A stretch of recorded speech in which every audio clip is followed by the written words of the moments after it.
বনাই খাবচোন বৰ ভাল লাগে।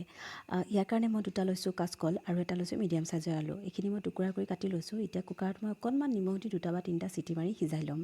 তাৰপিছত লৈছোঁ মই মচুৰ দালি। আপোনালোকে মচুৰ দালি সলনি বুটৰ দালি ব্যৱহাৰ কৰিব পাৰে। ইয়াতে মই 2টা পিঁয়াজ লৈছোঁ, অকণমান নহৰু, অকণমান আদা। মই জলকীয়া দিয়া নাই, আপোনালোকে জলকীয়া দি ল'ব পাৰে। তাৰপিছত সিজোৱা কলখিনিত মই যিখিনি মছলা এড কৰিছোঁ সেইখিনি মই আপোনাক স্ক্ৰীণত দি দিছোঁ। তাৰপিছত যিখিনি মচুৰ দালি পেষ্ট মই বনাই লৈছিলোঁ, পেষ্টখিনি ইয়াতে একেলগে দি দিম আৰু বেচন দিম। আপোনালোকে বেচনৰ সলনি চাউলৰ গুড়া ব্যৱহাৰ কৰিব পাৰে। তাৰপিছত শেষত মই অকণমান ঘি দিছোঁ।